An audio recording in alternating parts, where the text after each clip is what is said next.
All right, let's make Erin Michael my co-host. Boom. All right. Welcome. Okay, I'm excited. This is our final class of the final session of the intro class. So many of you have been on with me before. You're welcome to rejoin when we restart if you want to, even if you've been through them all. I was just teasing Erin Michael yesterday that she's been through like 500 of these classes. And so that's okay. We love to engage together and it's different every time. So anyway, we're going to talk about kingdom order and time today. So, the first thing I want to talk about is kingdom order. Now, I always say that this isn't like the most fun subject to talk about, but it is really important. And it's something that I feel like is a really important basic understanding for kingdom living in the earth, because we all know that when we start maturing, God starts calling us to do things. You know, basically with maturity, with intimacy comes responsibility. And so when that happens, a lot of times in the church, people have kind of floundered around like, what do I do? Let me learn from the best. What works for them? You know, right? I was just talking to someone today about that. Traditional churches kind of go, let's get a team together and figure out what'll work. And that is not how the kingdom is meant to function. So here's kind of an idea about how kingdom government is and how we're supposed to reflect that in the earth. Now, I want to be clear with my intentions. I've had a lot of people say kind of, rude things about what kind of ministry I'm doing because I talk about bringing kingdom government to the earth. I'm not talking about taking over the government of our nations or anything like that, okay? Let's just be clear. I'm talking about just functioning by the kingdom through our lives. And when we govern, we're governing from heaven, okay? So we're not like taking over government positions. I mean, unless God calls you to do that in the government, which is fine, but that's not what I'm talking about, okay? So what I'm really talking about is how the kingdom of heaven is ordered and how we need to reflect that. And when I say that, we're really supposed to be a shadow in the earth. And so how the kingdom of heaven is, and if you'll look at the charts, you'll kind of see this. The kingdom of heaven is really structured like this. Top-down leadership. We all know that, right? Because Father, Son, Holy Spirit together are a bench of three who are just ruling, reigning over all. Then below that, they have a bench of seven, which is the seven spirits of God. Those help govern and outwork the ministry that they have, right? We know that they're not actually doing the ministry. They have the bench of seven who is helping outwork the ministries. And this is what's happening in the heavenlies. And you have the courts are formed like this. In the earth, we have actually about since Constantine, we have functioned under a top-down leadership in the earth as well. Most people have a pastor or an apostle who's the head of their church. And even, I will say it's not everybody wants it to be like that. That's just how it's always been. And so everybody has a mentality that that's how it should be. I know many people in ministry who are pastors who do not want it that way, but their people just put them on a pedestal, and that kind of happens. And so I want to be clear, I'm not trying to dog on pastors, okay, because I've been there. I know how hard it is. But what we're supposed to look like in the earth is not a top-down leadership. What we're supposed to look like in the earth is a shadow, which looks like this. And so it's supposed to be the opposite. It's supposed to be a bottom-up leadership. So what I mean by that is we will have a bench of three and a bench of seven, except for the people who are on the bench of three are supposed to be upholding those who are doing the ministry and empowering those to move forward in the ministry. And so the bench of three is not supposed to be ruling the ministry and deciding everything about the ministry. They're supposed to be empowering those to do that. And so it's a very different way of functioning. It truly is servant leadership. And, we've talked, the church forever, at least everyone I've been around has always talked about servant leadership when in regards to Jesus, which is absolutely right.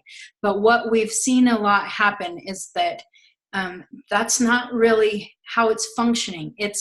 Most people are governing what's supposed to happen, and there isn't any kind of order to it.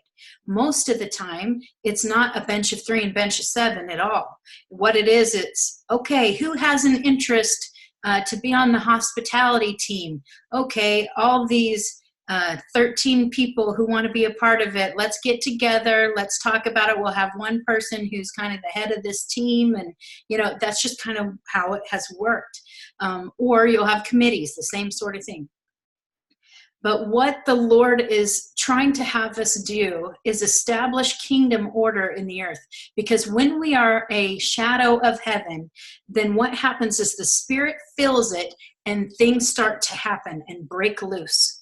And so if you have been a part of any kind of ministry in the past, you have probably seen, if you're not working under kingdom order, I should say, you probably have seen a lot of difficulty and striving and things going well and then them falling apart, and that kind of happens a lot. And it's because we're trying to, most of us who have been in the ministry are really trying to serve God with all we have. Very good intentions, but we don't know what the kingdom of heaven even looks like. And so because of that, we can't be a shadow of that.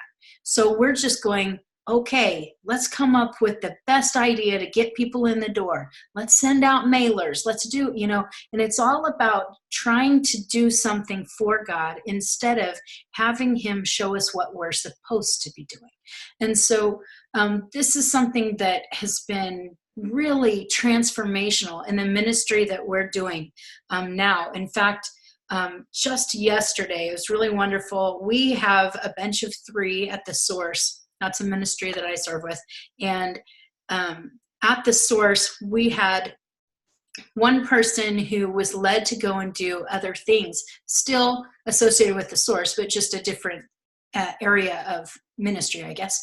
And so anyway, there was another person who we were told that they were supposed to be in the bench of 3, but we needed them to hear from the Lord about it too. And so they heard from the Lord about it. And finally, yesterday, we had our first meeting that's really engaging about presenting, presenting ourselves as a new bench of this blueprint that God has given us.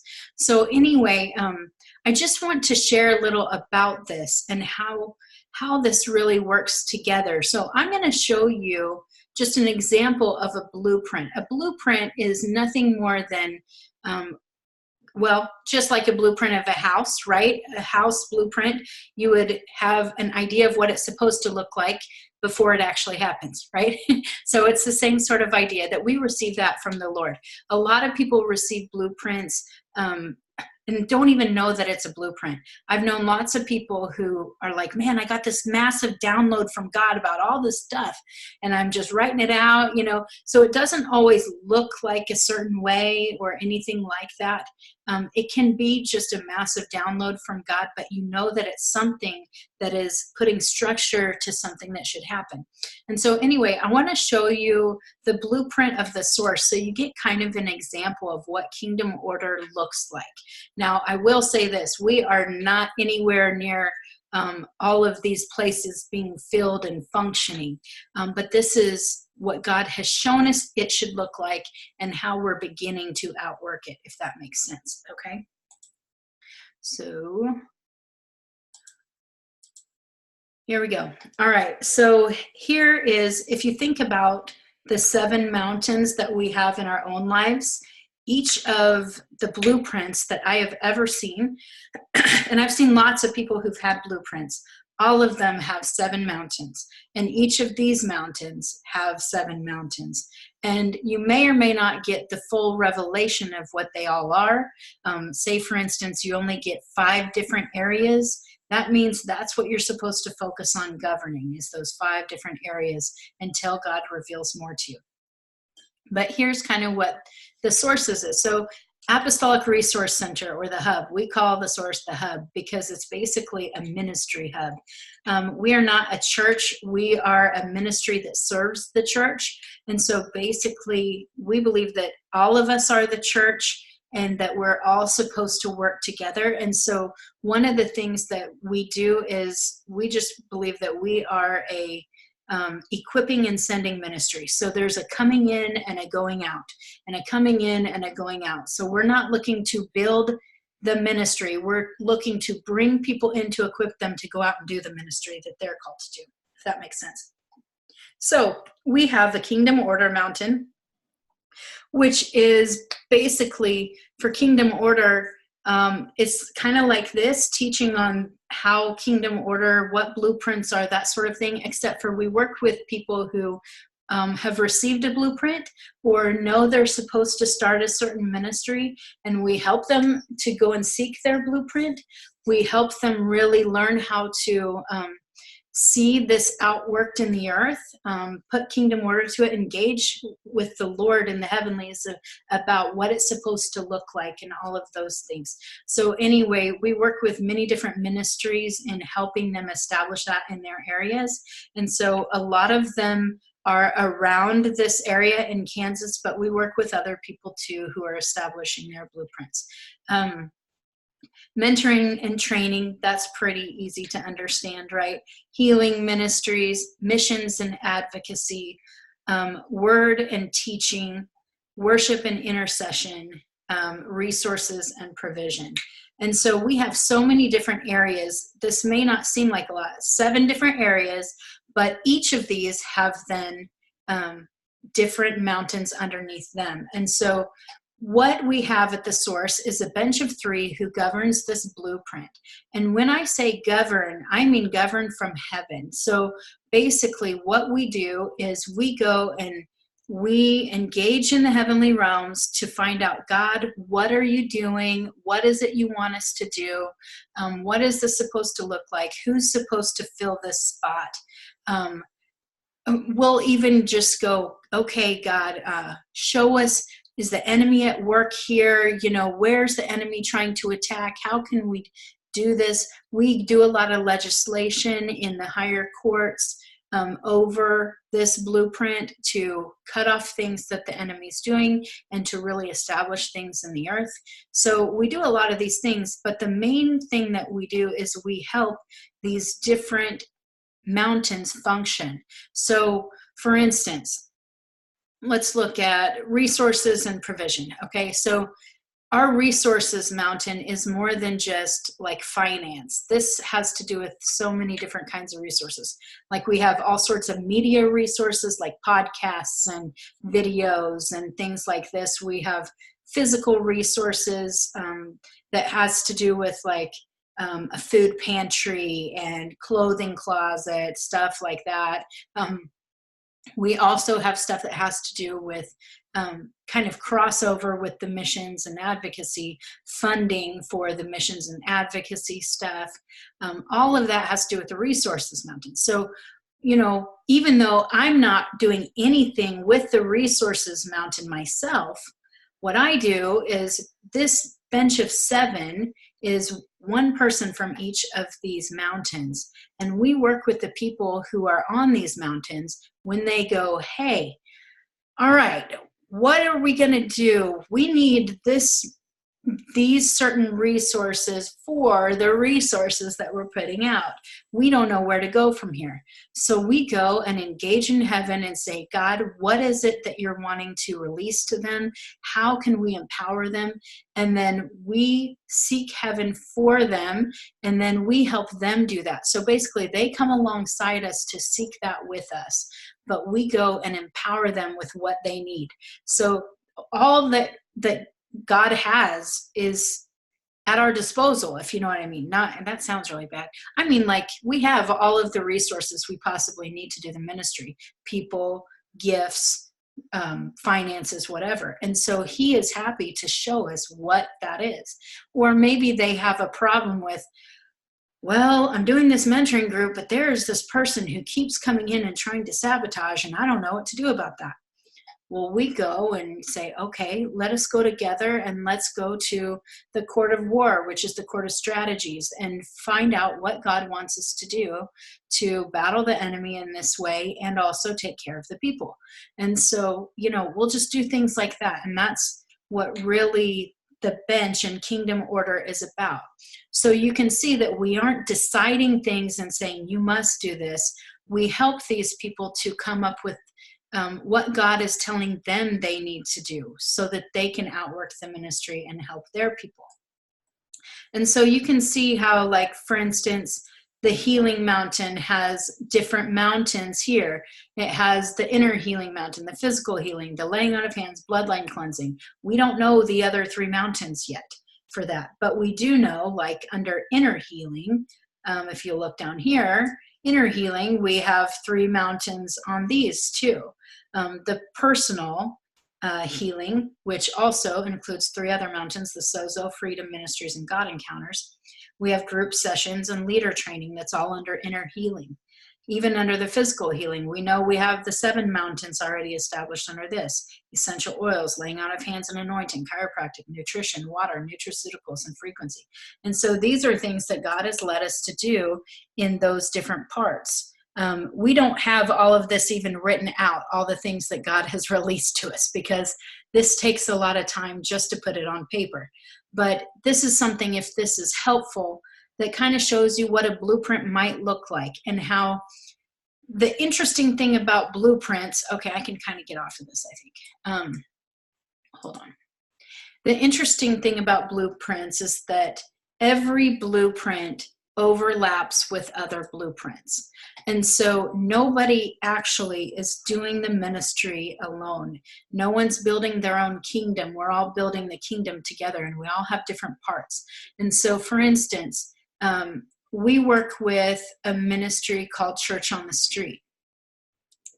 Wonderful, wonderful people. We love them like crazy. We work together on the missions and advocacy mountain, and also on the resources mountain, because they do ministry. They literally are church to homeless people. Okay, so they do that every week. They feed them, they minister to them, they worship with them, they give them the word. They also go out in little, we call them mini missions, where they'll go for a weekend and live out on the street with them and minister to them. And so what we do is we also partner with them on the worship and intercession, because when they go out and do their little mini missions, we gather people who will intercede for them during that time, the whole time they're doing it. So we can kind of be what we call air warfare. Okay, so we're doing that while they're doing the groundwork. And so this is how we overlap in our ministries. But Church on the Street, they don't partner with us on a lot of things, because our theology is quite different. And so, for instance, they don't really track with a lot of this heavenly stuff.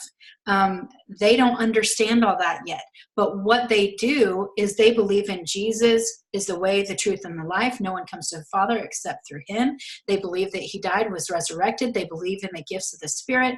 These are things that are important to them, and we work together to see the kingdom move forward in our own places. And so where we have real strengths in some places, they have real strengths in other places. And that's how we're supposed to work together. So with our healing ministries, you saw the God Encounters and Freedom Ministries and Sozo. They all come out of different ministries. We partner with them so that, like, for any of you guys who have these deep traumas that need to be healed or something, and I'm not really equipped to deal with all that. That's not my real gifting. Well, what I do is I send you to someone who has that on our healing mountain. So I might send you to Sozo or God Encounters or Freedom Ministries, depending on what I feel like might fit you best. And so that's how we overlap on our blueprints. We each have our separate blueprints. We all govern them ourselves. But that is something where we aren't working apart from one another in the body. So I hope that makes sense. Many of you might get blueprints for businesses or for other kind of ministries. if you have a blueprint and you're like, I have this, I don't know what to do with it. I have one of my mandates, my main mandates is to establish kingdom order in the earth. It was one of the first things God told me when I started engaging in heaven. And he showed me what kingdom order looked like. And, I just go by that. Other people say, hey, God's shown me something totally different. I don't get this 3 and 7 thing. I really think it needs to be this. I'm going to say, go do what God said to do. I'm not going to argue with you about somebody being right. I'm going to do what God has shown me.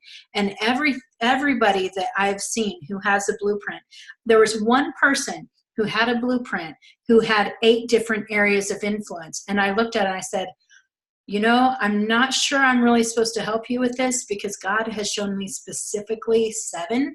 And so I think maybe it's something that's outside of what I'm supposed to be doing. And then she said, well, actually, this one right here, I think I put that in myself and it wasn't really from God. And it was one of those, like, how sometimes you're just going, oh, I think it needs to be this. And we have a tendency to do this, everybody does. But anyway, it was one of those things that I was like, oh, okay, well then 7 it is, And so went forward in helping them establish a blueprint. But, that's kind of, we need each other to help with those sort of things, because sometimes it's easy to fall back into the soul and not even recognize it, because we're so used to functioning there. We spent how many years of our life training up our soul in school and college and blah, blah, blah. And so our soul's used to leading. We're used to having the spirit follow the soul. So we have to get back in line. And sometimes we need each other to get there. So anyway, that's kingdom order, all that I have to teach you on, I think, about kingdom order. Does anyone have any questions about that stuff before we move on? Oh, Laurel said, God told me to help the helpers, partnering. That's awesome. Actually, it's a bigger job than you might think. Helping the helpers. That's kind of what our whole ministry at the Source is about, is basically helping equip the people who are supposed to be doing ministry. And so, if somebody comes to us and says, hey, I'm called to go to India, I have no idea what to do. And I'll say, oh, well, let's seek the Lord together and let's see what God does. And so, we're just here to equip and send. Right, Aaron Michael? Aaron Michael, no, she's laughing because she's been part of that. Yes. All right. Any questions?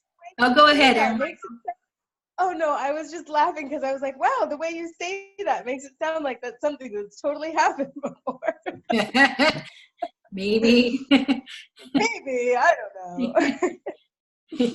Yes, this sort of thing happens all the time. The funny thing is, the group of people who are local at the Source is like very few people.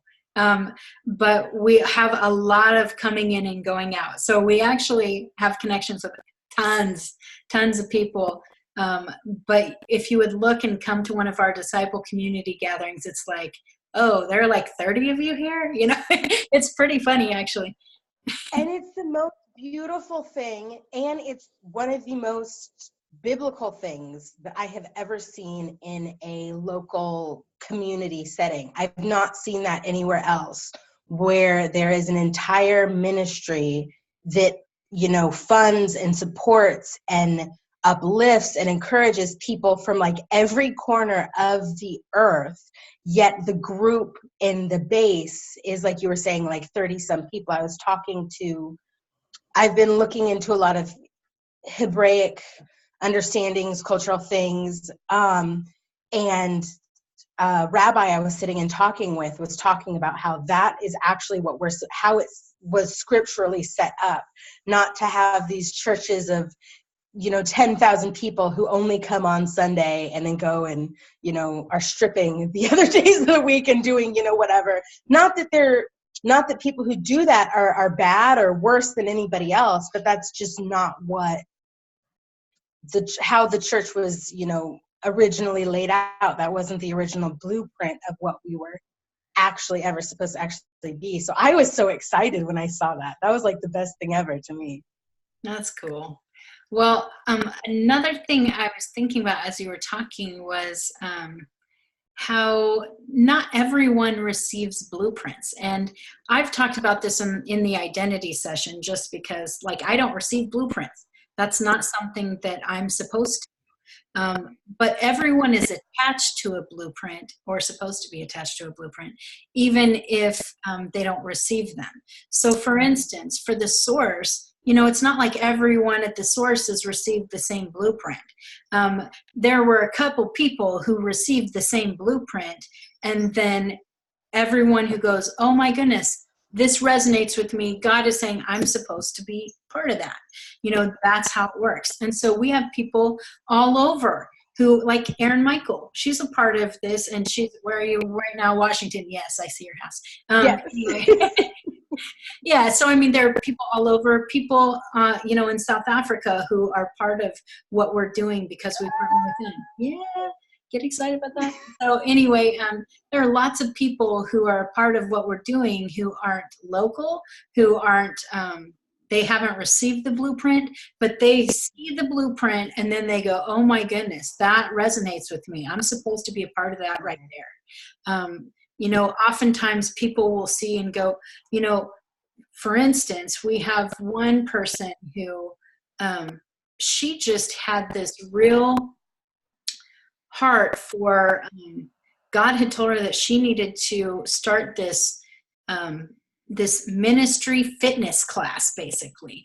And so so Andrea, she knows her. So Andrea is doing this fitness class that is called Building His Heart Fitness. And it is all worship and fitness, but for every level with kids and adults, something that I've not seen before. And it has been really cool. And it's just amazing. But she saw the healing ministries and said, God's showing me that this is supposed to be a part of the healing ministries because it has to do with the physical part of the body. And I was like, wow, that's amazing. I really need that. And so anyway, I'm going to go tonight. But that's something that I think is really cool. We don't have to all receive the blueprints. We just have to find where we're supposed to attach to a blueprint that someone has, and you might receive it too. I saw Mita said, so if God spoke in a dream what to do, but not clear, you need a blueprint? Well, not necessarily. You could just be given a mandate. So like for me, I receive lots of mandates about what I'm supposed to do. But that doesn't mean that I get a whole blueprint download about it. So I imagine that what you received was probably more like a mandate, unless it had like tons of stuff. That usually a blueprint has a whole lot more than just, you need to go lead worship. Okay. You might receive a blueprint for that, but most likely that's going to be a mandate of here's what you need to do. So if that makes sense. Okay, Mita, unmute. I see you're going to talk.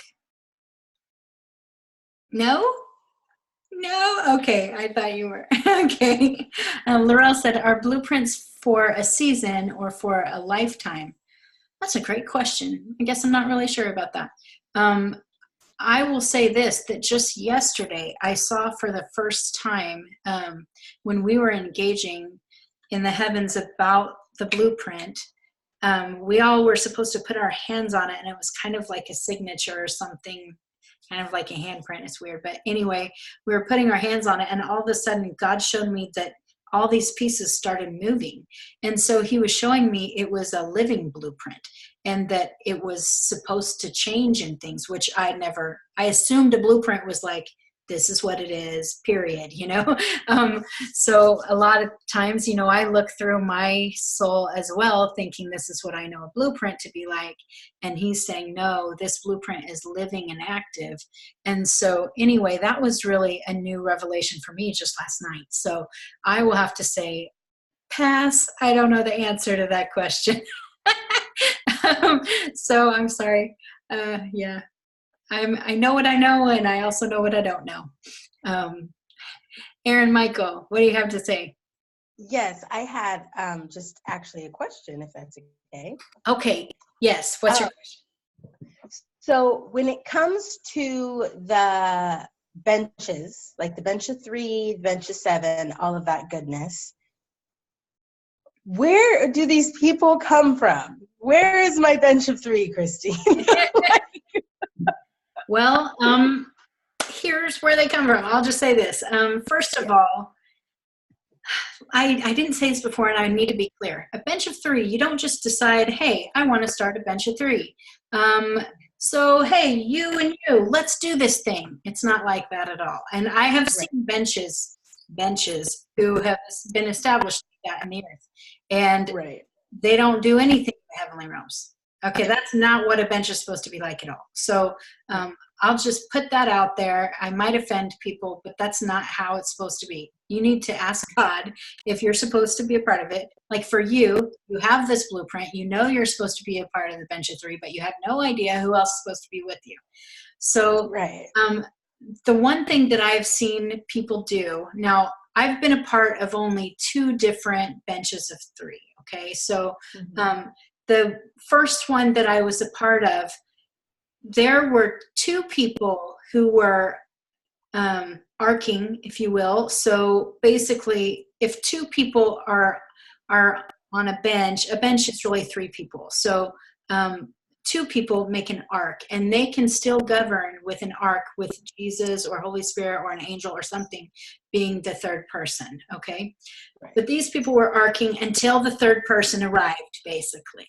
And so they were just pressing in, and they kept being led to send out this blue light that would call people to them. So I do this a lot, actually, but not for benching. I do this especially for ministry and also for my business. So I do this a lot. That's something that I've been led to do as well.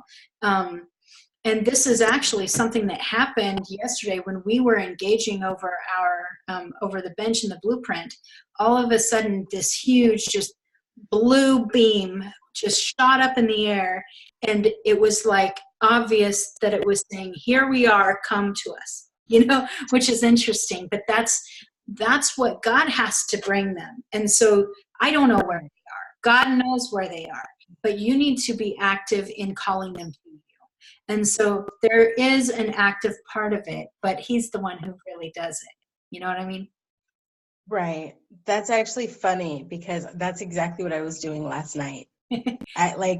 Last night, as I was laying in bed, I was thinking about what I told you about the red sky the other night and all this stuff. So I was like, Lord, what am I supposed to be doing now? Because I am trying to get more intentional about governing, because every time I govern over like specific mountains, wild things happen. I just have to share this testimony, if that's okay. Sure. So the other day I was talking to some friends of mine, and we were talking about this thing that the Lord is doing in us about, financial structures and all this stuff, and how there are have been these different blockages. And I was saying to them, I was like, it's a thing that is happening where we need to learn to just trust Him and rely on Him, because we are not going to be good stewards if we're not understanding how to just trust Him and rely on Him for everything. And so then that night, I just started governing over my finance mountain. And I was like, okay, Lord, this is situation, the situation. So then I just started, covering, calling in and setting up things to block people who aren't supposed to be connected, calling in, people and ministries and different things that are supposed to be connected, and all of this stuff. Y'all, I woke up and someone had sewed like $330 into the ministry that I walk in. I had like $5 in there for like a month. And all of a sudden, boom. And I was like, why do I not do this more often? Like, why do I not think to do that? But it's because it's one of those training things where He's like, see, this is what you do. This is what comes. So do it. And I'm like, oh, maybe later. But, isn't that funny? Yeah. It's so funny. Isn't it? Yes. And then, I'm the same way. I feel like I teach on this and I walk in it, but I'm still growing in how consistent I am and all of that too. And so there are times when I'll be for a long time not even thinking about governing over a certain mountain, just like that. And then all of a sudden, it's like he goes, okay, focus here. And so then I do. And then amazing things break open. And I'm like, wow, okay, get it together, Chris. You know what I mean? And so, this whole yeah, thing so that I funny. live and teach. And then last night when I was doing it, I was literally like governing over my mountain. I'm standing there, and this thing happens every time. I don't do it on purpose, where I end up like blowing and then doing this thing with my arm just like this as I'm making these decrees. And then I fell asleep. And then all of a sudden when I woke back up, it was the wildest thing. I was still doing it. Like there was no, like I didn't skip a beat, which told me, reminded me that even if my natural body is asleep, things I set in motion with my spirit will stay in motion. And like I woke up and I was like, oh, and it was like really powerful when I realized I was still there and all these things were happening. Yeah. That's funny. Sorry, that was like way off topic. No, that's good. Laurel said, we were invited to join God where he is at work after I did Experiencing God by Henry Blackaby, the 7 realities of experiencing God. Interestingly, I kept meeting fellow workers who said their call was Isaiah 58:10 through 14. What's Isaiah 58:10 through 14? Okay, I'm terrible about citing things.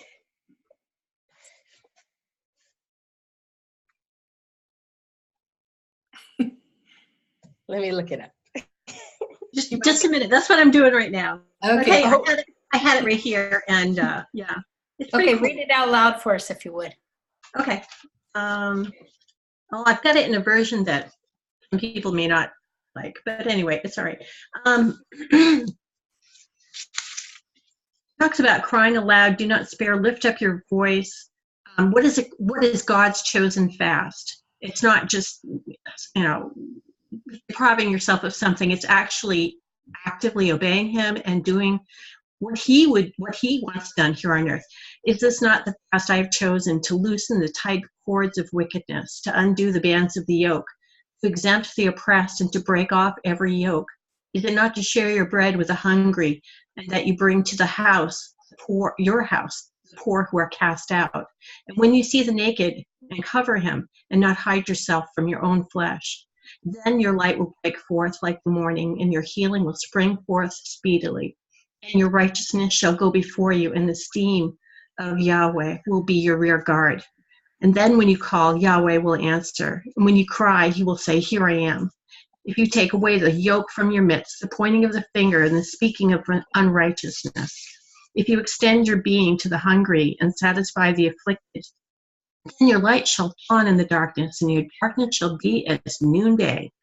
Then Yahweh will guide you continually and satisfy your being in drought, and he will strengthen your bones. Some say heal you from the bones out.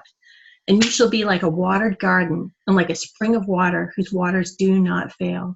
And those from among you shall build the old waste places, shall raise up the foundations of many generations, and you will be called the repairer of the breach, the restorer of streets to dwell in. That's awesome. Yeah, it was not uncommon though. That's the cool thing. It was like there was the blueprint, and the blueprint actually came to me as Ezra and Nehemiah, and it came really clear, like about 10 years before we actually were involved in this ministry. So it isn't always his timing when we hear from him exactly. There's preparation to be done in us and around us. Yes, so true. We had a small group, and we met together, and we asked God one night, we have some money. We want to do something locally to help. Would you please show us where to send this? And the next day, there were 2-inch tall letters on the front of the newspaper that said, prayers answered. The church that takes the homeless in. Actually, they sleep in the church. And so he took that as, well, we asked and he answered. So That's so cool. Yeah, I'm excited. Isn't it awesome when God shows up like that? Every time. I mean, I say show up, right? He's there all the time. But, he just comes through in this way that blows us away. And we're like, yes, I can't even believe it. And it's amazing how, you were just challenged to go where God's at work. And then you come across these people who have that same call and you're like, okay, I get you. Yeah. I'm in a place right now where I feel kind of like I'm not sure if I'm still supposed to be there or not. So I'm waiting, and I'm hoping that I'm going to have a real clear, either a renewed call or something redirecting. Yeah. That's great.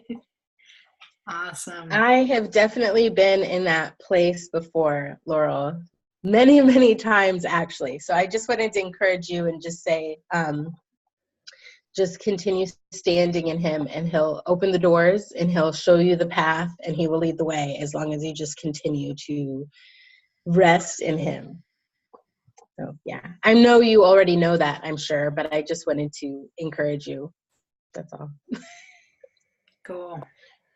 All right. Any other questions about Kingdom Order before we move on?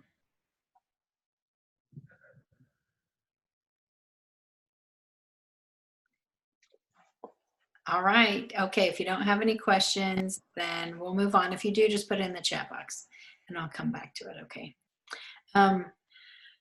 But I'm going to talk about time. Okay, so this is something that I get excited about. Kingdom Order, I don't really get much excited about it, but I think it's really wonderful and I'm passionate about it, okay? But time, not really passionate about time, but I get excited about it just because I feel like it can move us to a totally new way of functioning in the supernatural, as well as kind of help us get our life under control in a way. Because I guess the thing is, I've said this a lot, if we aren't governing time, time governs us. This is how most of our lives work anyway. It's certainly how mine has worked. I still fall into it sometimes. I mean, I'll be honest. I even just yesterday was having to repent of it again, of going and just striving and rushing and stressing about time. I'm like, the couple days prior to yesterday, I was helping my grandma who can't see, and so I was taking her everywhere she used to go. I was homeschooling. I was taking my kids to ballet and gymnastics, and I was rushing around trying to get groceries, do the wife thing, then talk to my business partners and do ministry. And it was like one thing to the next thing, rush, rush, rush, rush, rush. Hopefully I can get there on time, that sort of thing. And that is such a striving. I mean, there's no peace in it. You know what I'm saying? It's not that I hated doing what I was doing. It wasn't difficult, but it was just that, oh gosh, how can I do this quick enough? And that's not how the Lord wants us to live, okay? It's just not. He has said the sun and the moon are not supposed to govern us. And if we think about it, we have come under control of the sun and the moon all the time. How often are we living by our calendar? We're living by, okay, do we have enough time to do this? Are we going to do this? Can we show up at this time? I think it's worse in the United States than it is in many other countries. So I don't know if all of you really track with that, but here especially, it's okay. I have a meeting at 10:10. I've been other countries where it's like they have a meeting at 10 and they might not get started till 11 just when people show up, and it's not really like that here. It's very much like go, go, go, get to the next thing, be on time. And so anyway, it's not what we're supposed to do. There are times when we can do things in the spirit, in the heavenly realms, that are outside of the time here. We don't live under a Gregorian calendar in the heavenly realms, okay? There's no sort of being governed by time that has to do with the earth going around the sun, all right? That doesn't even make sense. So let's just recognize heaven is outside of our normal scope of time. Now, there is kind of time in a way there, but it's so much different because it's like at any time you can do anything. And so, yeah, it's fluid. It's something that can kind of change. For instance, I can get together with Aaron Michael a month apart. We can have the exact same experience in heaven, a month apart on the earth, but at the same time in the heavenly realms. And so it's just totally different. And so let's recognize that if we are engaging in heaven, we are outside of what is known here for time. So when I first was introduced to kind of what I would call time miracles, I was a part of this little group, and we were called the Ecclesia. And we were meeting and engaging all the time, talking about whatever God was having us do. And it was right near the time where God had told me that I can't listen to anybody, any teachers anymore. I needed to only be taught by him. And so all of these people were talking about this guy, Justin Abraham, who I recommended a book from him. I know Camille's been reading him. I don't know about everybody else. But anyway, one of my favorite people now. But at the time, heard the name, had no idea who he was, didn't really care because God said, don't learn by anybody else. So anyway, these people were talking about him, and they went to this conference, and they're talking about rich time and poor time. And I'm like, what are you talking about? And, and they said, well, rich time is when time is working for you, and poor time is when time is working against you. And I said, okay. And so they talked about these different time miracles, and they were all laughing about how, out of reach that is and all this. And I'm a person who takes that as a challenge. And so I'm like, oh yeah, well, I'm doing that. I didn't say that to them, okay? I'm not that arrogant, but in my head, that's what I'm doing. I'm like, no, I'm doing that. I'm just believing everything's for me. That's just kind of how I am. So anyway, so they're talking about this. And then at the end of the group, the guy who was leading stuff, he said, all right, so this week, let's all just practice our time miracles. And he was joking, and I'm just like, I'm doing that. And so anyway, I know, Aaron, that's how I felt. And so anyway, that week, I kind of forgot about it for a few days. And I was on my way to my dad's house. So I drink only high alkaline water. I'm one of those weirdos. And so there's only one place in town that we can get it. It's at Whole Foods. And so there you go. Hey, kind of like that.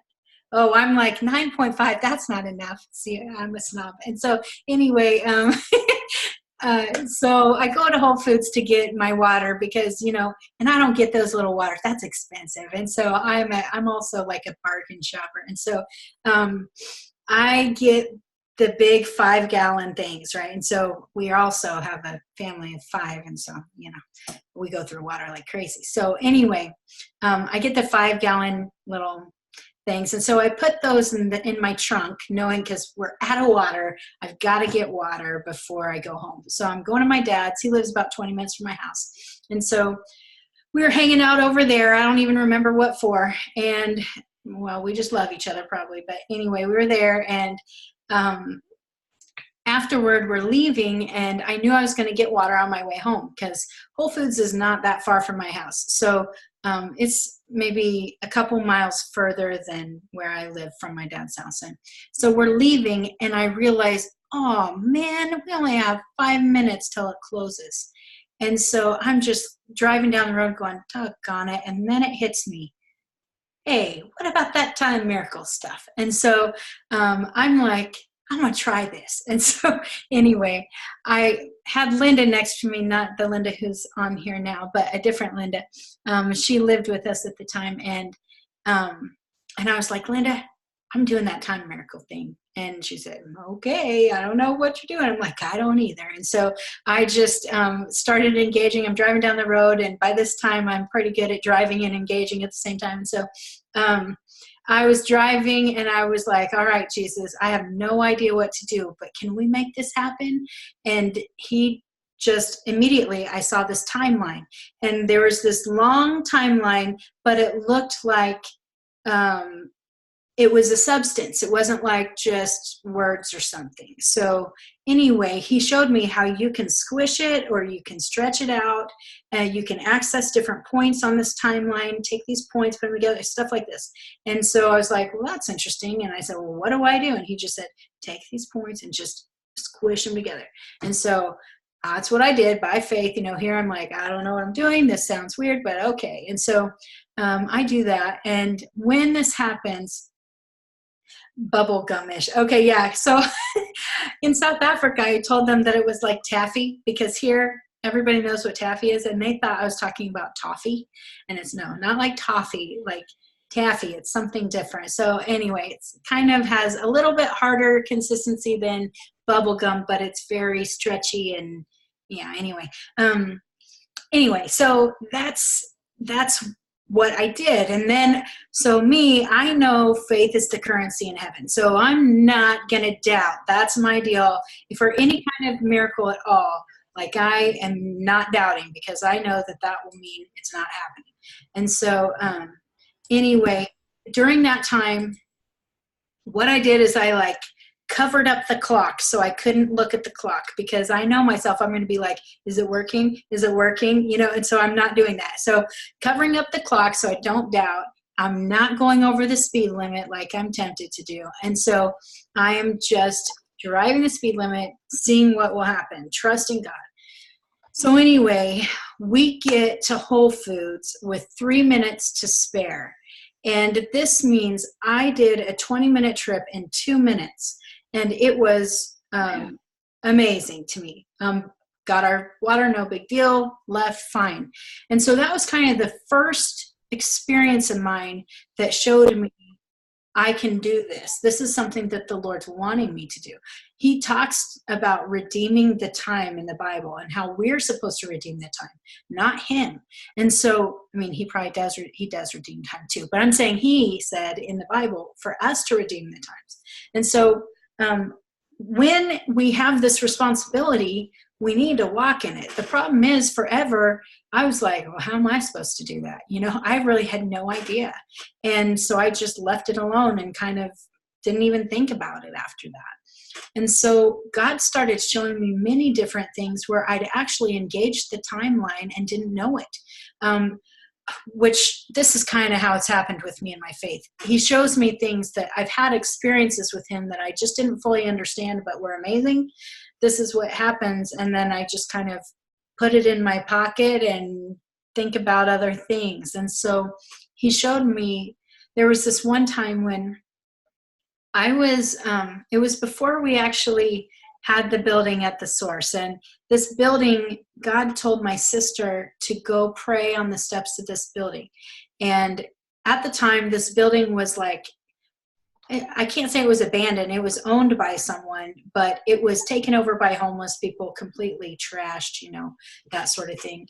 And we didn't know why we were going to pray on the steps of this building, just other than God said to do it. She said, hey, Chris, want to come do it? And I'm like, sure, I love to pray. So anyway, go pray on the steps with her. And this is kind of what I do. I have a thing about like laying hands on things. So I lay hands on things and people and whatever, and God shows me stuff. And so I don't know how to explain that. It's kind of strange. But anyway, so I was laying hands on this first door of the building.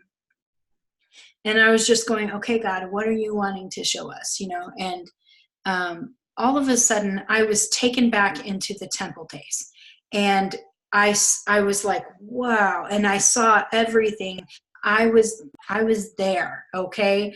By the way, I never told anybody this for a long time. So now I'm okay with talking about it, but I was there in the temple days. I saw all the stuff that was going on. And anyway, it was amazing. All these different kinds of ministries were happening. And there was like a marketplace of stuff. And anyway, it was really cool, but it was also really powerful. And I was getting the feeling like I'm supposed to see this, because that's what we're supposed to do. And then I was just like, okay, took my hand off of that, kind of with wide eyes, like, what just happened to me? And then I laid hands on the next door, because it's like these huge, big double doors. And so I laid hands on the next door, and then all of a sudden I was taken into the future. And I was taken to this time where all of this outside stuff was happening. I wasn't quite sure if it was like bombings or just persecution, but it was like not okay in the outside. And we were letting people into these doors as like this city of refuge. We got the specific word, city of refuge, and how we were letting people in. And there were these Christians who were taking refuge in this place. And basically they would have everything they needed here, and no one knew that they were here. Well, so then I get done with this experience and I'm like, that doesn't really look like it's going to happen in this building. Because, okay, if I look around, there are like windows broken out and stuff like that, doesn't really seem safe. And so I was like, that is wild. What just happened to me? And so I knew I was taken into the past and into the future. But I also knew I could never say that to anyone around me because they would think I was loony. And so I just told them that there was a vision and it was not okay to lie, but I did not know a better way at the time. And so I have repented since then. But at the time, I just was like, okay, they will get that what a vision is. And so I just told them I had this vision of the temple days, people got that. And so anyway, later on, the Lord showed me that this is something that we can do intentionally, or God can just take us. But we can access different points on the timeline for his purposes where he wants to show us things, or we need to do something that will bring him glory. And so anyway, this has been several times now that I've gone into the future or gone into the past and to do different things. I'll tell the story I told yesterday because someone wanted me to tell it. And a lot of people like this goofy story. Aaron Michael's smiling, so hopefully that's true. Anyway, so first of all, this is kind of how we live now. I am not always good about remembering to govern the time, okay? Anytime we're going somewhere, we're not late, okay? This is something that we don't need to be late. If we're running late, we don't have to be late. Even if we leave our house 5 minutes after the thing starts, the Lord can get us there on time. That's how it works with him. But we have to know and believe that. So I often get back into my flesh, especially when I'm trying to get kids out the door. This is a problem for me. So I'm just like, get in the car, come on. This is kind of, yes, I am that mom. And so anyway, I'm trying not to be that mom, but I'm still that mom at the moment. And so I'll be doing this. I'm like, come on, we're going to be late. And Soren will be like, Mom, quit saying that. We are not going to be late. We're going to be on time, or we're going to be early. We have to speak life. Okay, so you can tell how much I've talked about speaking life and death. So Soren is like the ruler of speaking life and death. And so he knows if we're not speaking life, then we need to start speaking life, thankfully. And so anyway, the interesting thing is Soren, he's turning 11 tomorrow. He's great at governing time. He is so good at doing it. He does it totally different than me. I have to go to the timeline. This is what the Lord has shown me. Every time I do it, I go to the timeline. He just believes for it. That's all he has to do. He has to just believe for it and speak it, and it happens. Why is it easier for him? I have no idea. I don't know if it's a different role we have, or I'm not as mature as he is in that area. But whatever it is, it's different. And so I just want to tell people, there isn't always one way of doing it. I was listening to a story one time about, it was Grant Mahoney was telling the story about how he was governing time. And basically, he said that he has this future gate that he goes through. And he goes through this future gate, and then he's in the future. And so he does stuff in the future, and then focuses back here, and then does it here, and it all manifests like it does in the future gate.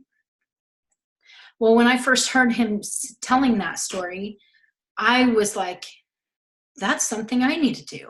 I realized that's something I need to. It was kind of that challenge, except for he didn't challenge me. Same sort of feeling, like, I need this. This is for me. And so anyway, this is a whole nother story. I might have too many stories today. Hopefully not. But anyway, so what happened to me is I was going right close after this, like the next day. I was going to this little business conference, and I'm a part of a company that is a strong Christian company. So they were doing this training that had to do with breaking off bad mindsets and trading it in for good mindsets. And so anyway, I'm like, okay, God, what kind of bad mindset do I have? And all of a sudden, he just told me, I have this mindset of I'm not going to have enough.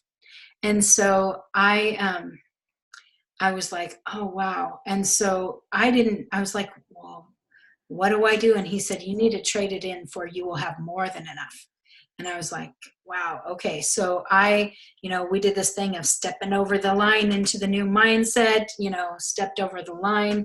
I'm in the new mindset. Well, you guys know me. I'm like, I got to break this off in the courts. So I'm like quickly doing a little court session in this training, in my mind, not like in front of everyone. And so I'm doing this court session, I'm saying, I repent of this mindset, break every agreement with that, all this. And so now I'm living in, I will have more than enough. Well, let me just tell you that prior to this, the weekend, it was on a weekend. So a couple days before this, I was running so low of my zeal, which is like, this stuff is the superfood nutrition stuff that my body just thrives on. Okay.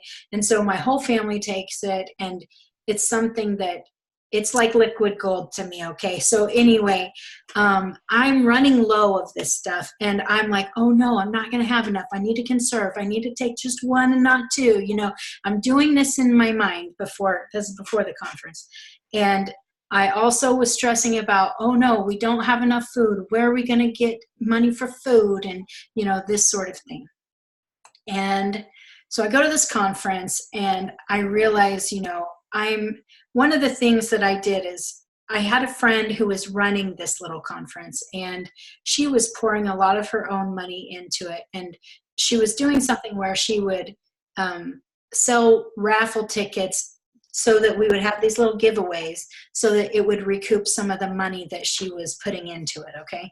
So anyway, to help her out, you know me, I told you I'm like a giver. So even if I don't have very much, I have a tendency to give all I have away. And so I was really wanting to help her out. So I bought like 20 of these raffle tickets just to help her out so that she wouldn't think I was, trying to help, but that I would actually be helping. And so anyway, that's what I did. So I got these raffle tickets. Soren was right next to me. I brought him to the conference with me.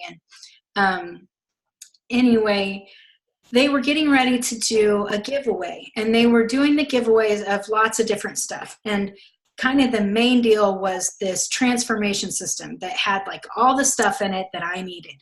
And I was like, oh man, I really need that transformation system. That would be amazing. And immediately God said, remember, you have more than enough. And it was like, okay. And I knew I was supposed to go and try to do this time miracle, which just sounds so crazy. I'm not encouraging everyone to do this, like to win the lottery or something, but this is what happened. Was it really was led by the Lord. And I was like, okay, do I have a future gate? And the Lord said, no, you need to go access the timeline. And so I'm not saying Grant Mahoney's wrong. I'm saying it's different for him than it is for me. So I went and I accessed the timeline just a couple minutes in the future. And I saw what was happening, and I saw them calling my number for this transformation system, and Soren going up and getting it from the front and bringing it back. And so then I'm like, awesome. Okay. So then I'm focusing back here. And so they're doing this raffle. And the first thing they give away is a couple little Zeal bottles. And I'm like, oh, that's cool. And so they call my number. I'm like, oh, we won something. Well, that's not what I was hoping for, but that's good. And so anyway, I was excited to win that. And then the next one they did, they called my number again, different number of mine, but my number again. I'm like, more couple bottles, I'll take it. And so I was excited. And then the next one, they were giving away this little magazine, and they called my number again. And I'm like, oh my gosh, this is weird, but awesome. And then I'm like, okay, God, I don't need this next magazine. Okay. And so anyway, so the next one was another magazine, and they did not call my number. And I was like, okay, good.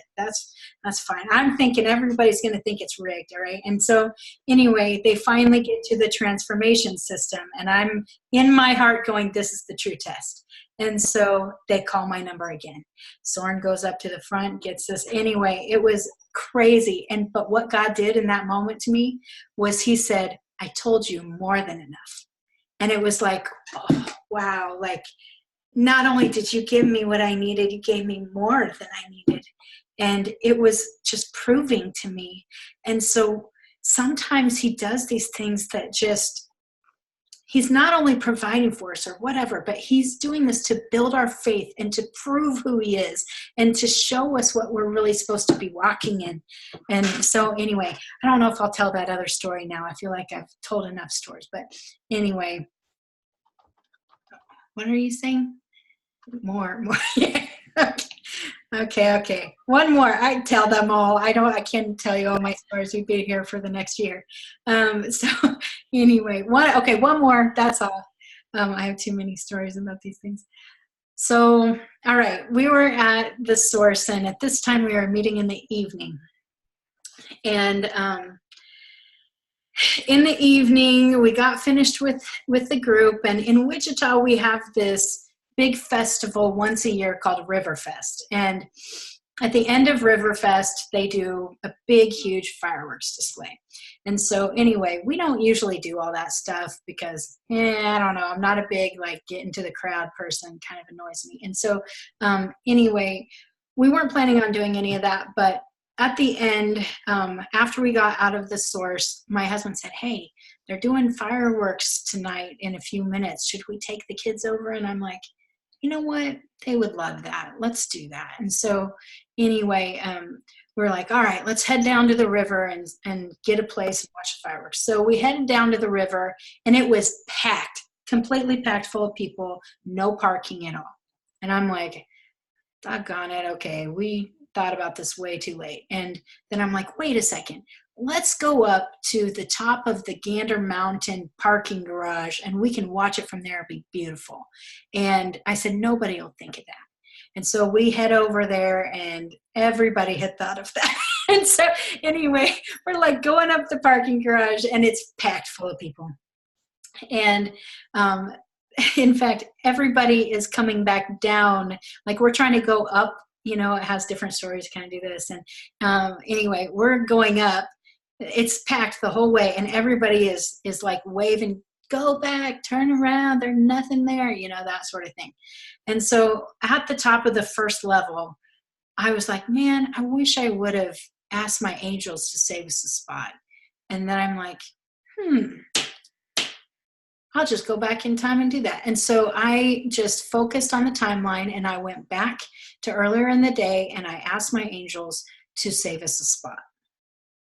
And so anyway, so we're going up, and people are trying to get everybody to turn around. And I just said, Dustin, don't turn around. Just trust me. Keep going. And he looked at me like, what are you up to? And so anyway, I didn't say anything at that point. And anyway, we kept going. And then people are getting more and more adamant about trying to get people to turn around. It's goofy, but they're yelling out their windows, turn around, there's nothing there. And I was like, keep going, just keep going. Believe me, we have to have faith. Just keep going. And he's like, okay. And so he keeps going. I don't even know how we could have turned around anyway, actually, because it was completely packed. But at the very top is where people were making the U-turn to turn around and go back down. And so we're like a few cars until we turn around to go back down. And I'm like, trust me, just keep believing. And so anyway, we go, and finally the van in front of us is making the U-turn, coming around, and then a car pulls out in the perfect spot. And so I'm like, look, right there, there's our spot. And so we go and we park there. And Dustin, after we park, he goes, did you see who was driving that car? And I was like, nah, I wasn't paying attention. And he said, there was nobody in that car. And I was like, yeah, there was. And he said, there was nobody in that car, Christine. And I was like, Well, I'll tell you the truth. I asked my angels to save us a spot, and so that's what was happening. And anyway, I told this, so my kids are in the car, and I tell them what's happening about the angels because I'm kind of talking out loud to my husband, and they're like, "Wow, this is amazing! Angels saved us a spot." And so anyway, we get out, and this whole experience for me was just a faith thing. Like I'm living by faith, trying to walk in faith about what's happening, and may not seem very impactful to many of you, but for me it was like moment by moment living by faith. It's I'm believing, I'm believing.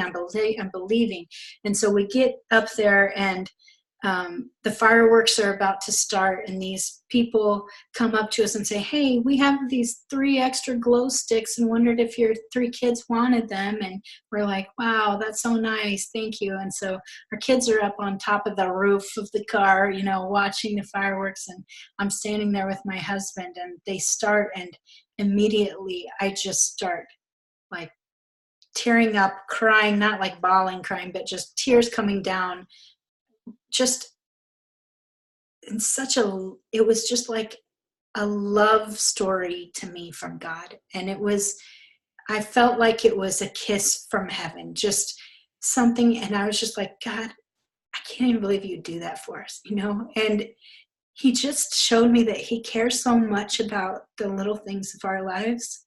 And it's not just about the big things. It's not that this has to have some monumental, impactful situation for someone's salvation. It could just be that he wants to show us how much he loves us, that he cares about us, and he wants us to see and love him more. And so when this happens, sometimes he'll take us through goofy situations to build our faith, to grow in intimacy, to just fall more in love with him, because he just wants to prove himself. I care about you more than you think I do. And even when I think I know how much he cares, I'm blown away every time.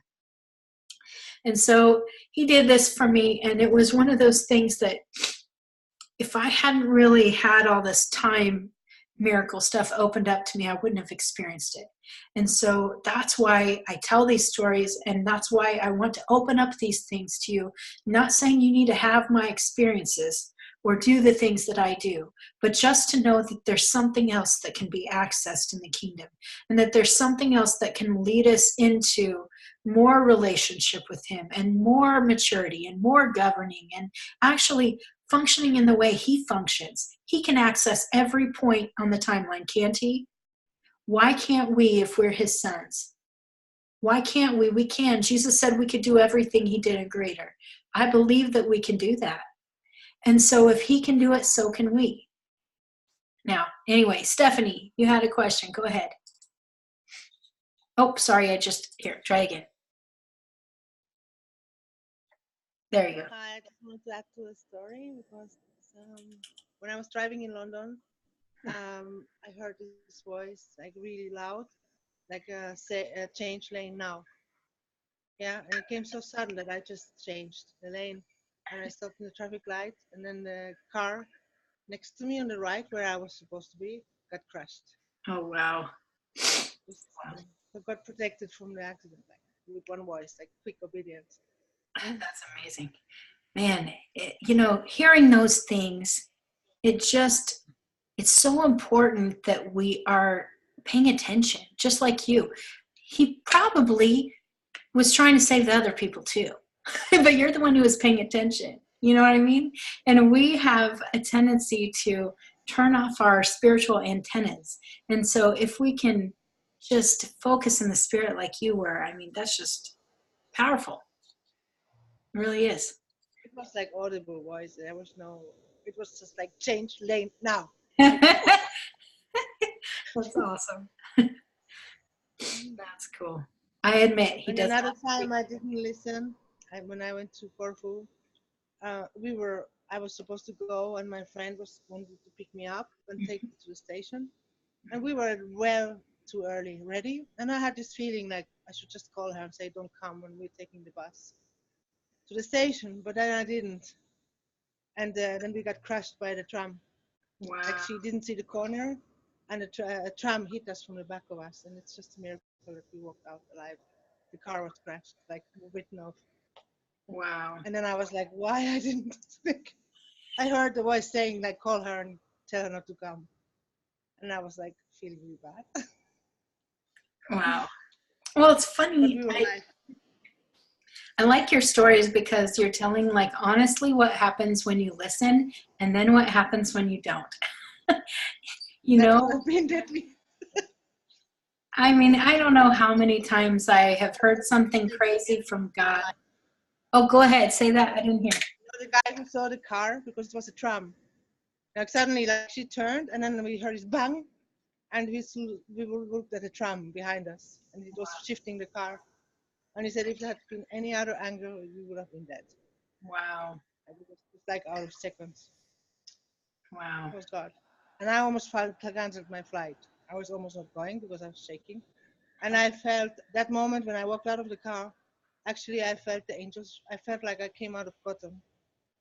Like I was totally like drunk in some cotton. How I got back to the airport. Wow. We were all like in this. Just the angels came around. That's And awesome. my friend was like saying, "Go, go, go! This is something important. Just go. You need to catch your flight." Because she was prophet also. So she was just like understanding this is important. Just go. That's amazing. That's So cool. better obey quickly. Wow. Well, thank you for sharing that. All right, so does anyone have any questions about time stuff or maybe anything regarding engaging heaven, since this is the final session of the intro class. We will restart the beginning of March with session 1 again. But at least for now, this is the end. So do you have any questions about engaging heaven or engaging time or anything like that?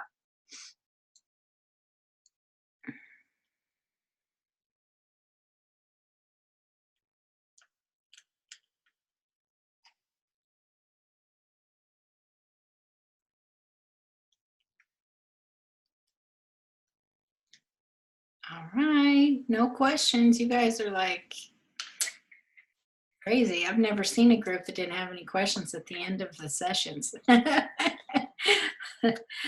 funny. All right, well, how about let's just engage heaven together. I will tell you, let me tell you this before we start engaging in case someone has to hop off, because I've already seen a couple people hop off. When I first started this class, it was really because I have a mentoring group. We meet on Sundays at 2 p.m. Central. And in that group, everybody would invite people to be a part of it because they were getting so much out of it. And it was great, except for a lot of people didn't have like a basic understanding of engaging heaven. And so then I'd have to re-explain everything to the new people, and then the other people weren't really moving forward. And so anyway, the Lord showed me that I needed to start this class so that everybody had a basic understanding before going to the mentoring group. Well, it turned out, more people wanted to be a part of this class than were interested in being a part of the mentoring group, which is fine. But I want to let you know that if you have completed all 6 sessions, you are welcome to join my mentoring group that is on Sundays at 2. But you are not required to do that, of course. And you don't have to have it doesn't mean you have to be walking in everything that was covered. It just means that you really need to have a basic understanding of, the language, the ideas and all of this, so that we can start walking it together. There's so much more that has to do with engaging heaven, that this is just a very little part. So if it's something you want to be a part of, after this class, it'll be this evening, maybe this afternoon, but probably this evening, where I will put on the group page, I will put the link to the mentoring group on the group page, okay, on the Facebook group page that you guys are a part of the intro class. And then you can just request to join it. It has a couple questions like, hey, have you completed the 6 sessions, that sort of thing. If you haven't completed them all in person, but you've caught up with the videos, that's fine. It doesn't have to be in person. It just means that you have gone through all of the material, if that makes sense. So anyway, okay, so I see somebody said, sign me up. I can't sign you up. You're going to have to sign yourself up. But I will put that link on there so you can go and do that. One thing we do is we do ask, if possible, that you sew in $7 a month. We all pitch in for technology costs. If you can't do that, you're still welcome to come. No pressure. But that is something we try to do, is kind of pitch in together for that. So anyway, if you can, that would be good. But okay, can you give scriptures about time travel? Well, how about the first one that has to do with Jesus in the Mountain of Transfiguration? You remember that there was also Moses and Elijah who showed up there. It wasn't during their time, so there's one. Of course, I don't know the site. You're going to have to go look it up. I don't know. But there are several different places where people are going into different times in the Bible. So I'll try to look up some verses for you and maybe put them on the Facebook group if you'd like. But feel free to do that research yourself too. I mean, this is something that if you are wondering, hey, God, how does this line up with your scriptures? Just ask him and he'll show you. That's what he's done with me. So that's one thing. Ooh, is that a djembe in the back? Well, what? Oh, flowers. Aw, what a good guy. Hello, good guy. That's wonderful. Look, aw, happy Valentine's Day. Yay, I love that.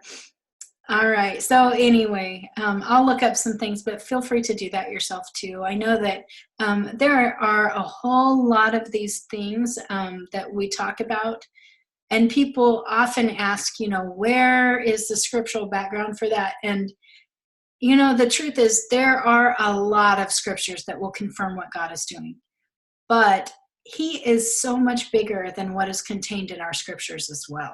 I mean, even when Jesus said, you'll do this and more, let's just remember there is more, and so not saying that the time is about that. There are lots of instances in the Bible actually about that. But let's just remember that God has way more for us than we've ever seen, ever. I mean, that has ever been done in the past. We will do new things that will look crazy and strange and be amazing that God did. And I can guarantee you, when Moses came with his staff and God said, throw it down and it'll become a snake, I'll bet people were like, dude, that's witchcraft. You know what I mean? I'll bet that people said that, because people have said these sort of things to me so many times. And I'm like, they had a counterfeit. God has the real thing. We've seen it over and over in the scriptures. Let's just remember that he does weird stuff. When God told him to put that in the river and it'll turn to blood, I'll bet people freaked out about that. I'm just going to say I would have freaked out. I would have been like, you're telling me to do this, and then it happens, and I've been like, what am I doing? How is this happening? And so I know that he has a tendency to make me step way the heck out of my comfort zone to be able to walk with him. I know there have been things that he has told me to do that I spend usually only about 30 seconds because I have a hard time disobeying him. But I'm like, no, I'm not doing that, God. There's no way I'm doing that. And I'll just say that, and he's like, do it. He doesn't actually say that. Holy Spirit does. But it's just, Holy Spirit is just like, come on, Chris, you got to do it. You got to. And I'm just like, I can't do it. Okay. And so then I do it. And then I'm like, I look back a couple days later, I'm like, why did I think that was such a big deal? And so anyway, that's kind of how I am with the time stuff now. It's so funny because at first, this stuff seemed so, wow, like that's way out of my realm of understanding. And now it seems so much like normal life. And so I remember when I was first listening to Mike Parsons, I went to a conference with him just a few weeks after I was intentionally engaging in heaven. And I remember hearing him talk about all sorts of amazing, wacky stuff in the heavenlies. So much of it confirmed what I was believing and what God had done in me and the experiences I'd had. But I was also like, how is he talking about this like it is no big deal? I mean, I remember just thinking, how is he not freaking out about this stuff? And when I first started experiencing these things, I remember going, oh my gosh, you guys, I had this experience. You're going to think I'm crazy. This is going to sound weird. And I would get all freaked out about even talking about it because it was so strange. But now that this has become my culture, I'm just like, oh yeah, that's totally normal. And it's so funny because people will say, I had this really crazy experience. I know you might think it's weird. And I'm like, actually, that's exactly how God works. Like, this is normal, that's normal. And so this is so funny. I've become like that. And we all will. You know, when we start walking in his ways, things don't seem so weird. When people get healed when you touch them, after a while, it doesn't seem so weird. It becomes like normal life. This is how it works. And so that's how we are with the Lord. If you're supposed to walk in something, just do it by the leading of the Holy Spirit. If you have a desire for something and you don't know if you're being led, just ask Jesus if you can do it, you know, and he'll say yes or no. He'll say, no, don't do that. You know, I'm not going to do anything outside of him because I'm not going to be stepping into witchcraft myself. But that's something that just go with him. He will lead you into all of the truth, all of the right ways, all of life. So, okay. Linda said, I have many questions. How do I know when to engage my mountain or do court cases with my family and myself? Well, I think, first of all, you can go and engage your mountain at any time. Just ask Jesus to take you to your mountain. I don't think there's ever been a time where he has really said no. There have been times when I say, hey, can we go to my mountain? And he leads me somewhere else. And so that's fine with me too. I am totally open to that. With court cases, it really depends. So basically, for me, if I have done any kind of sin that I'm aware of, I immediately go to court. The mobile court, that is what forms around us. We can go anytime to do that. If I have an offense against somebody and I think that they have done something wrong to me, I've had people say, you can't take people to court. Well, false. I do it all the time. So this is something that I believe is okay because the Lord has shown me to do it. So I was even talking to my marriage group about this. I have taken my husband to court. I've been like, he has been not treating me right. Okay, so this is what I'm thinking. I think I'm totally in the right and that he's in the wrong. And so I go and I take us to court. And of course, you know that we analyze our hearts first and then we ask God to look at our hearts first. So then the Lord shows me, oh yeah, remember when you disrespected him? Oh, remember when you did this? And I was like, oh. By the time I'm done with my own heart, pretty much not looking at him the same way because I'm realizing I have a huge part in this. And so then I go and first thing I do is I forgive him. So that's what I'm supposed to do before I deal with the situation. I'm supposed to forgive him. So I go and I ask God to show him through my eyes or his eyes, and I bless him and I forgive him for what's happened. And then the situation comes before. Anyway, it's always works out for us and for them, you know, especially if you're taking a Christian into the courts. It's only for reconciliation. It's not against them. It's about having God reconcile the relationship or having blessings come. We are not supposed to ever try to curse another Christian or get our way. But we need to recognize that it's healthy to continually be in God's courts. You know, better is one day in your courts than 1,000 elsewhere. It is better. And so let's go into the courts all the time. If you are going for your family or someone else, you need to make sure that you're led to do that. When I'm going for me, or I have an offense or something, that's about me too. You know, I can go anytime. When it has to do with my husband, I can go anytime because we're one. But when it has to do with other people, first of all, they need to be in our heart. It needs to be somebody who's in our heart or someone that God has given us a mandate for. So for instance, I was led one time to do a court case before the United States election with Donald Trump and Hillary Clinton. I hated politics, okay? I was like, I kind of didn't want either one of them, and I was basically like, okay, which outlet should I stick the fork in? That's kind of how it was about what kind of voting. That's how I felt. And so I had actually planned on not voting or doing anything like that, staying completely out of it. I hated the division. And God called me to the courts for doing a court case over the election with Donald Trump and Hillary Clinton. Anyway, I won't tell you all the details of it, but the point is, I had a mandate. That's why I did it. It's because I had a mandate. I was led to do it. It wasn't that I had an intention to do it. I just was led. And I think that it's really important that we just ask if we're led. If you don't know if you're led, just say, God, can I do this? And he will basically, it'll open up to you or it won't. That's my answer. If it's not happening, I know that's not where we're going. Sometimes I think, okay, someone comes to me and says, hey, I really need to do this. I'm like, yes, we need to go to court for this, blah, blah, blah. We start engaging. I'm expecting to go in the courts, and all of a sudden I see the mountain. Well, that means I'm supposed to be on the mountain and we're not supposed to go to court. So that's my answer of, actually, I was wrong, which I'm happy to be wrong as long as it's God's will. So that's, I guess, how I know is if I'm allowed or not, and when I say that, I don't usually get God. He's never going, now, Christine, don't do that. He doesn't do that to me, but it just doesn't happen. It's like he leads me somewhere else or something.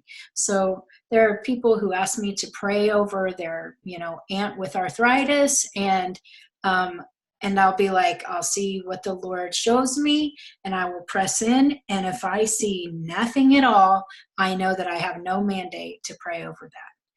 But if I see anything, I will do what he shows me. Sometimes it'll be like, I am going to save his life by the power of the Holy Spirit because that's what I'm praying, and God's leading me to that. And then there are other times when it's like, all I know is I'm releasing peace over them. And then other times when I'm led to go to court, you never know what it's going to be like. But I just try to go and be led every time. So I don't know if that's helpful, but that's kind of how I work in doing court cases. Aaron Michael, did you want to say something, or are you praising God over there? Both. But I did want to say that for me, engaging in our mountains is a big part, for me at least, of how I frame my day.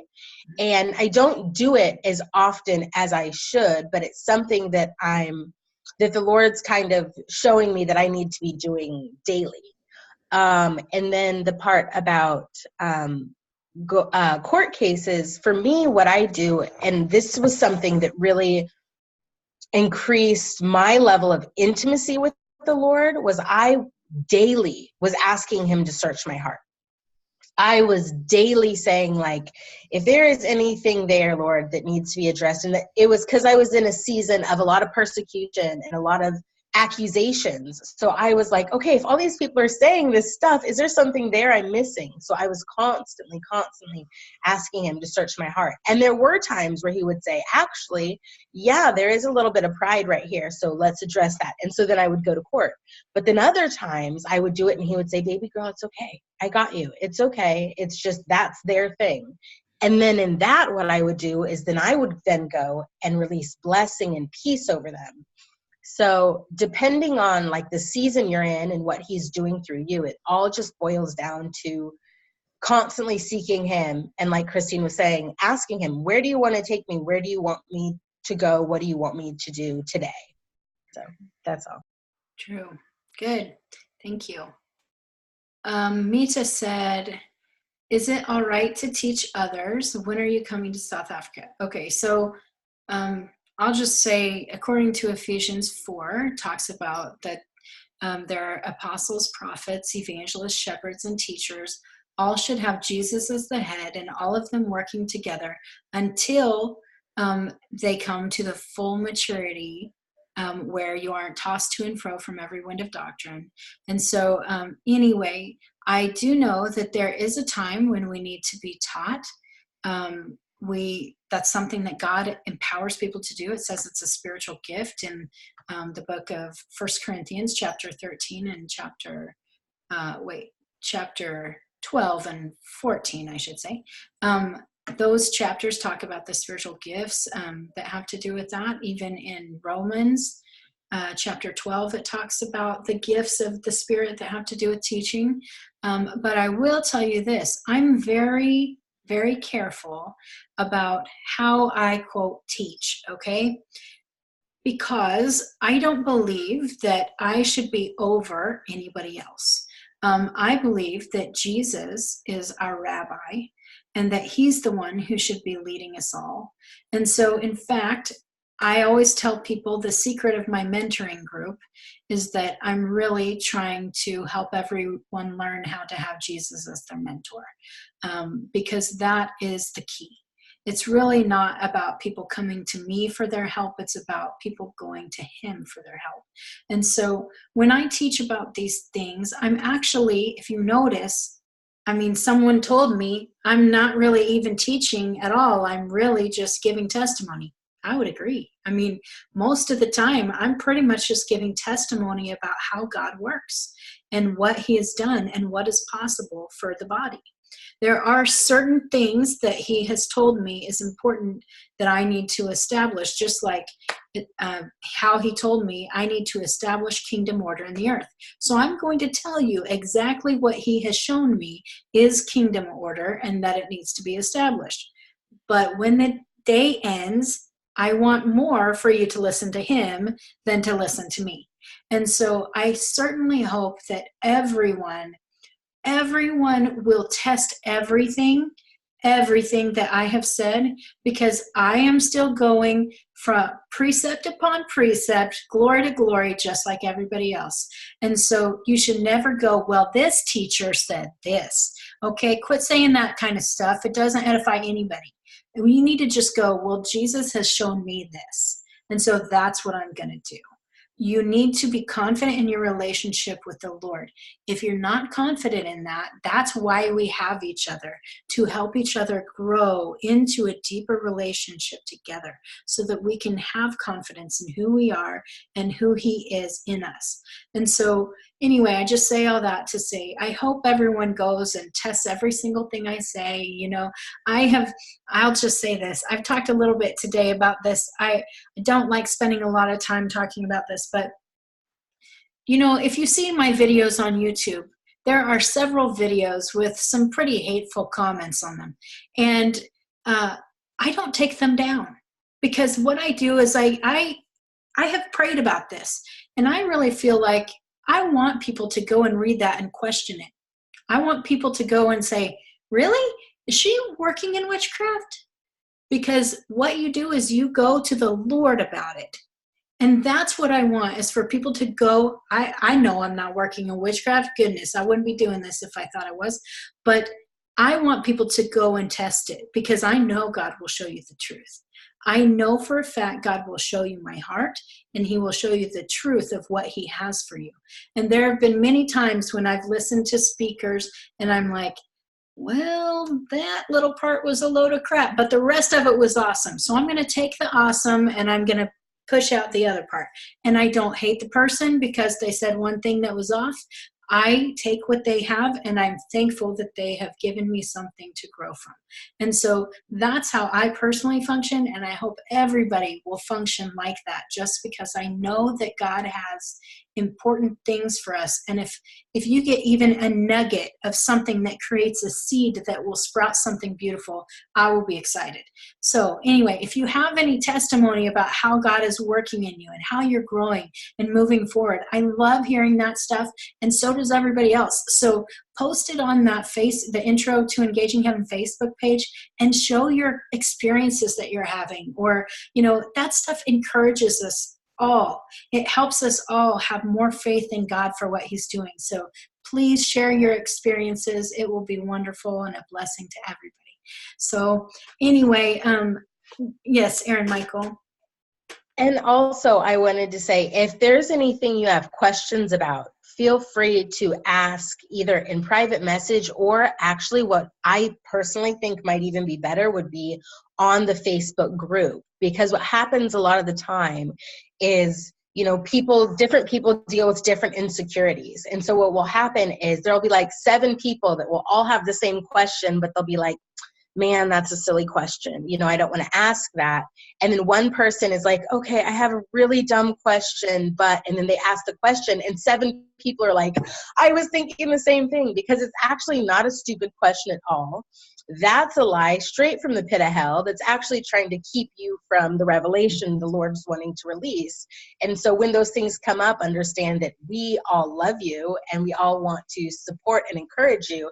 And there are probably like 6 other people with the same question. So yeah, that too. Yes.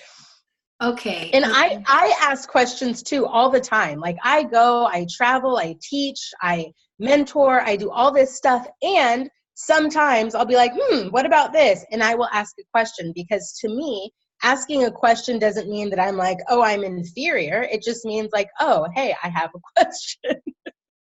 Agreed. So, yeah. Agreed.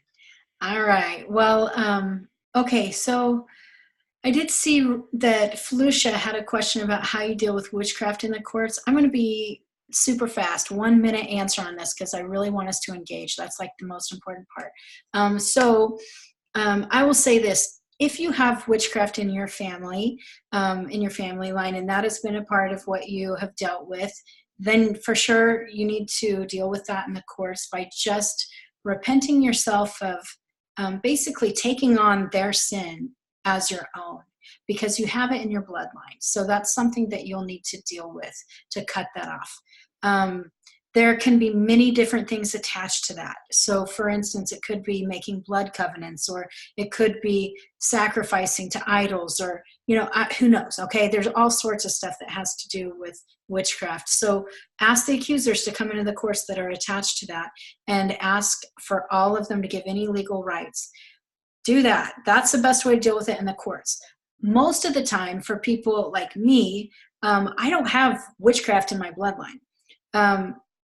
I probably do in my seed line, okay, somewhere like back to Adam, I'm sure. But in my bloodline, I don't have witchcraft in my bloodline. I have witchcraft coming against me all the time. And so what I have to do is not go to the courts about it, but I need to stand in my authority on my mountain and get them off. And so that's what I do with commanding my morning and all of that. So anyway, I hope that that's helpful. Okay, so being witch, yeah.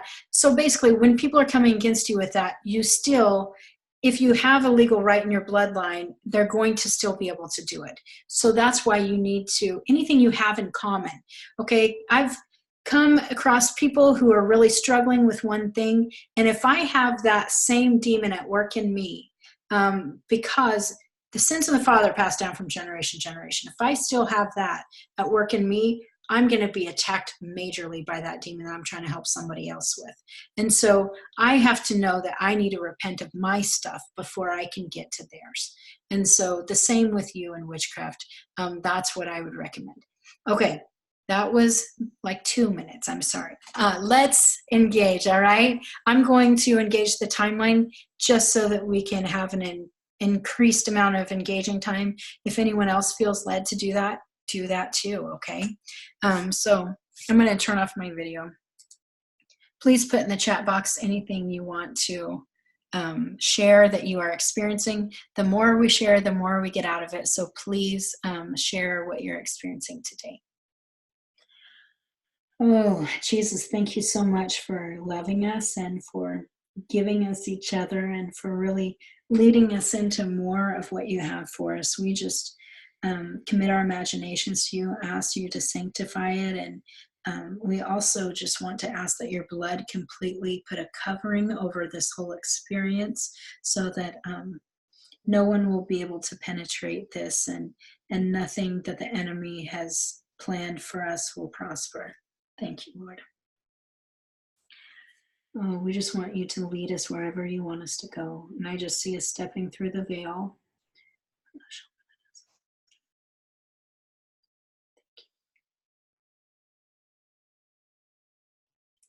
And immediately I have kind of a different view of a large mountain range that's so beautiful. I just see like, I don't know, a lot of purple kind of colors and yellow and different things.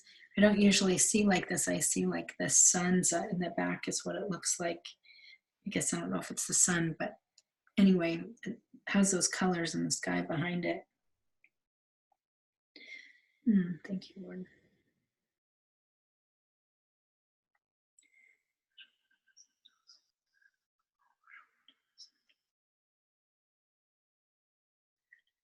I feel like people are like trickling slowly through, and I see us even walking with bare feet through these grasses. And it feels more like an exploration than taking authority or something like that.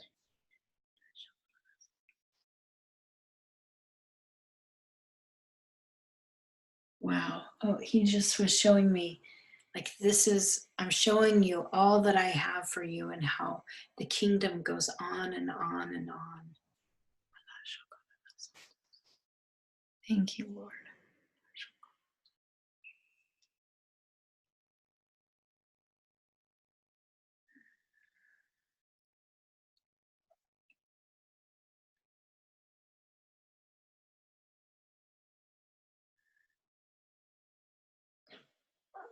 Linda said, walking through the veil, lush, beautiful, fruitful place, colors and sky, yellow, purple. Yeah, I saw fruit and stuff as well, like fruitful, yes, like with abundance, but I saw actual fruit as we were going, like these different fruits that we were taking. And man, it was just, it's like he's showing us even the little things and how he has all of this for us, and we can just take and eat and be satisfied. And oh, thank you, Lord. And I see these different animals that are just coming across, and oh, wow. I don't usually see about that. And then Linda said, what a wonder you are. I am about 10. Wow.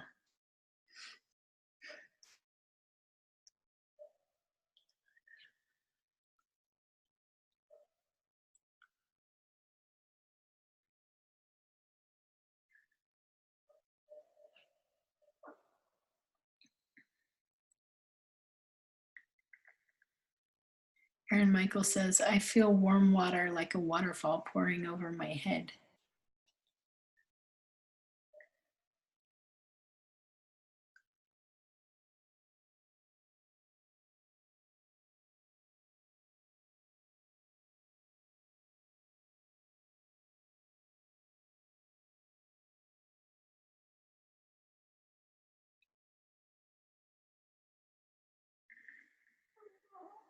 Aaron Michael said, the water is sweet like honey.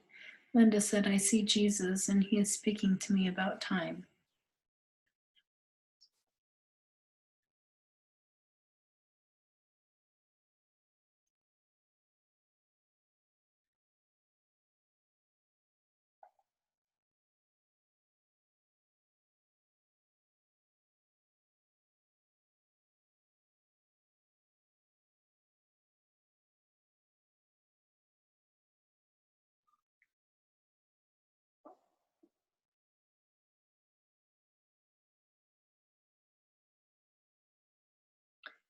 And then Linda said, redeeming my time. Wow.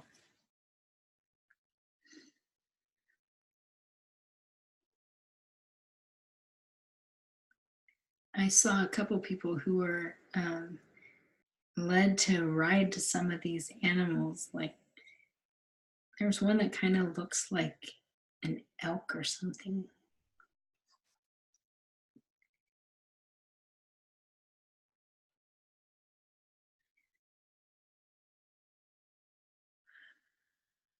Aaron Michael said, and there are diamonds in the water. The diamonds are sticking to my body and dissolving into me.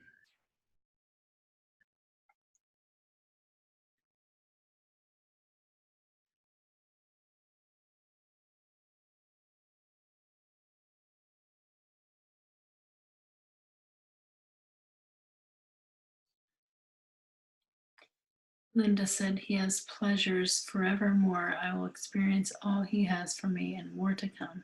Me too, Aaron Michael. Aaron Michael said, some of them are staying on my skin. Wow, I'm now completely covered in diamonds.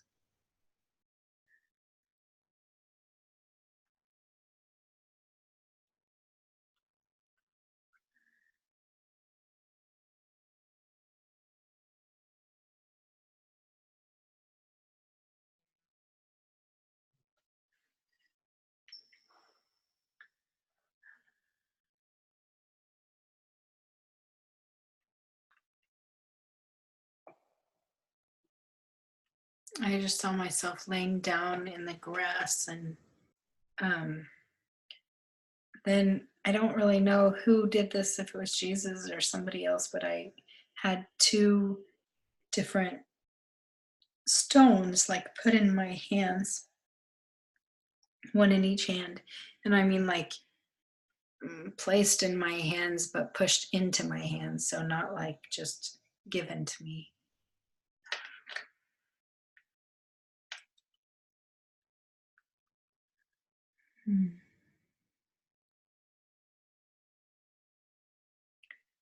He's showing me that they're supposed to reflect who he is and different aspects of him. That's why they're two different colors.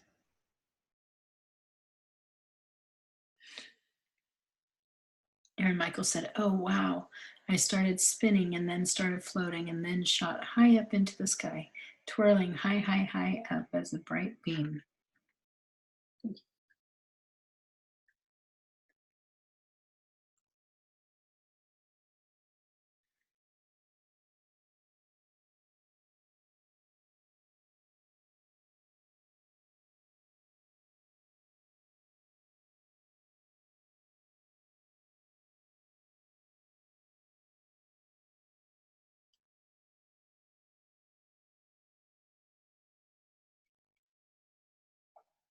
Linda said, he's showing me how to go into his cloak beside him, and I see another realm and time, an invitation to an access.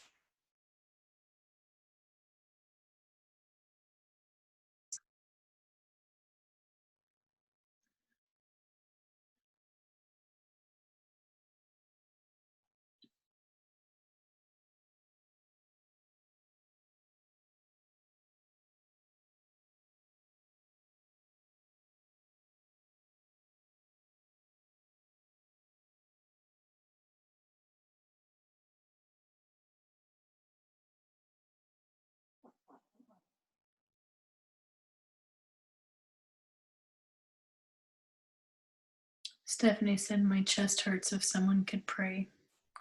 Aaron Michael said, this is interesting. I feel power surges and now see lightning in me as the beam.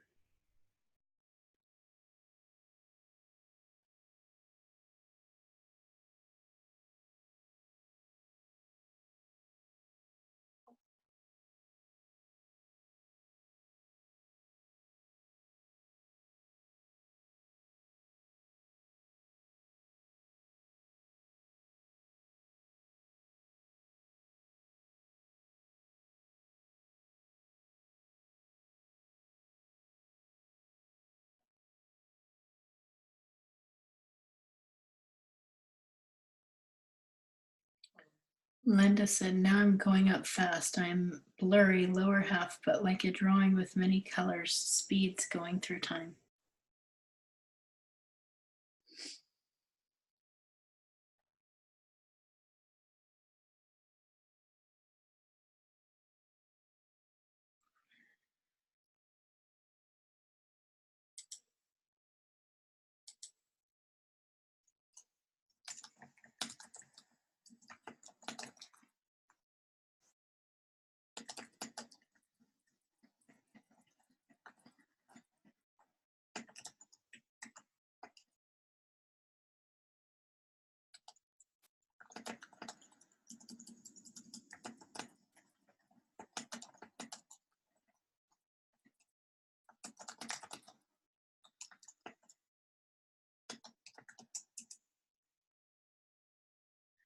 And then Linda said, I'm in a realm and I see someone over to my right.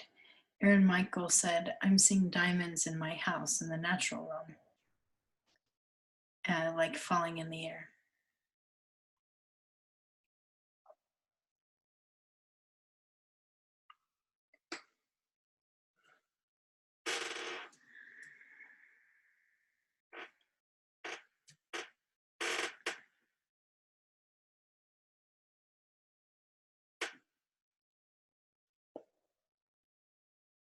Linda said, wow, Aaron Michael.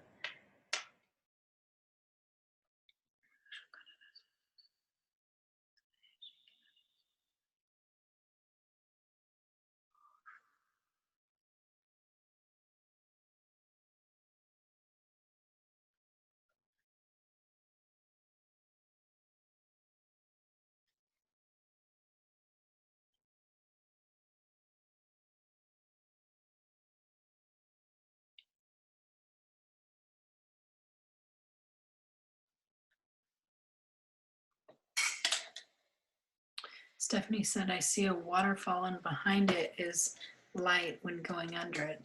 Linda said, the Lord is handing me a long, skinny trumpet thing.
And then Linda said, I see an opening.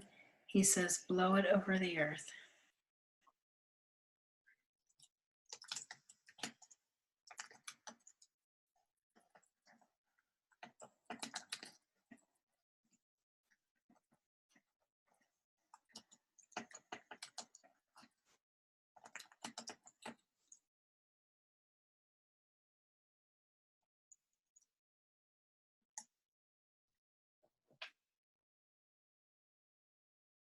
And then Linda said it has gold dust coming out.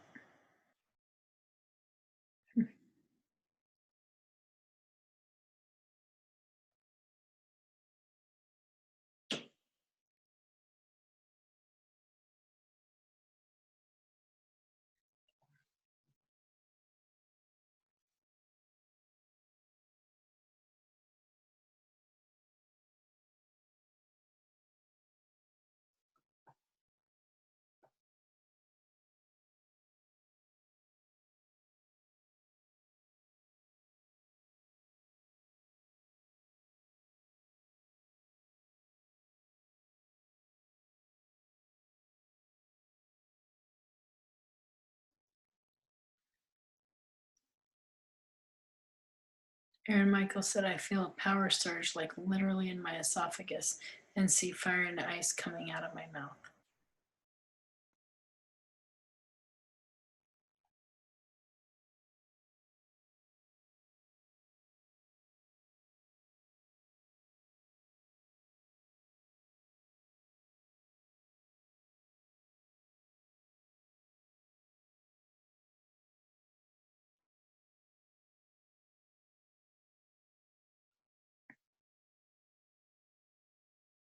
Linda said, now I see diamonds as large as a softball coming out of vats or buckets of gold going down the opening of heaven.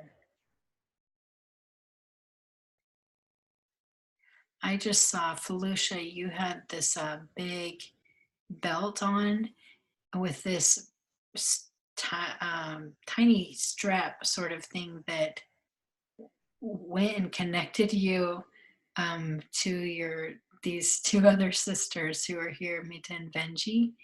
And I could see that they were like pulling you around and you didn't like it, but it was a very, like your connection to them was a holy connection. It was something that God has done to put you guys together, to be connected closely.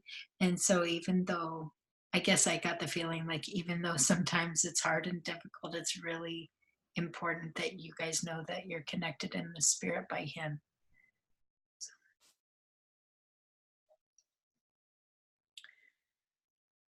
Aaron Michaels said, "Yes, Linda."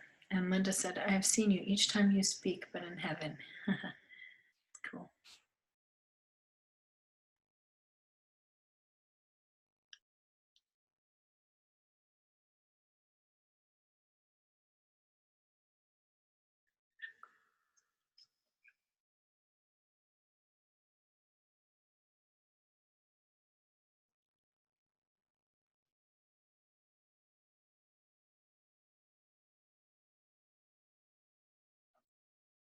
Laurel said, "I'm having a heart to heart with the Father." Benji said, "Wow, Christine, thank you for the confirmation." My pleasure. Just what I saw. Linda said, "You are the first person I have seen and know when there." That's cool.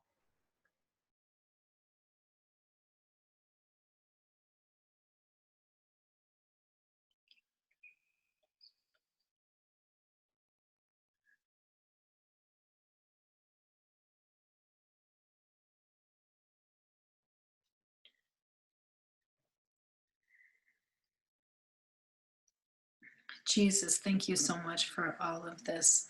We want to continue to rest in you and grow in you. Thank you for leading us to the Father and to the heavenly places. And we just honor you for being King of Kings and Lord of Lords. We also just want to say thank you, Father, for loving us and letting us come into your presence, into all you created. Holy Spirit, thank you for guiding us and comforting us and keeping us safe. We love you and we just honor you. We want to turn our attention to heaven all the time. We want to truly live from there. So we just ask that you continue to draw us and remind us and all of that. Thank you, Lord. We love you. Amen.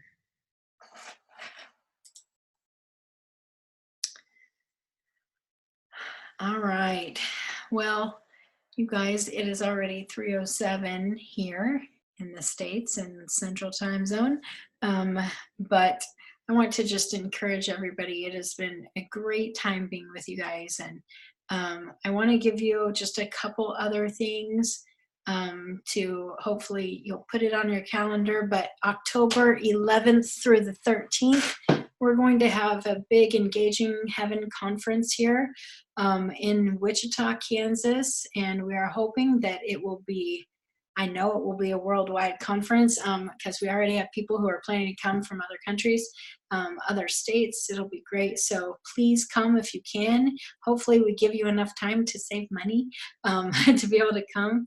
I am not exactly sure. One of you sisters, I can't remember who did, asked when we will be coming to South Africa. We are coming this year sometime. I am not sure when. So I can't say a date for sure. I will let you know when I know, but I'm not quite sure when that will be. But we'll be doing, I'm sure, a get together or a conference or 2 or 3 or 10, I don't know.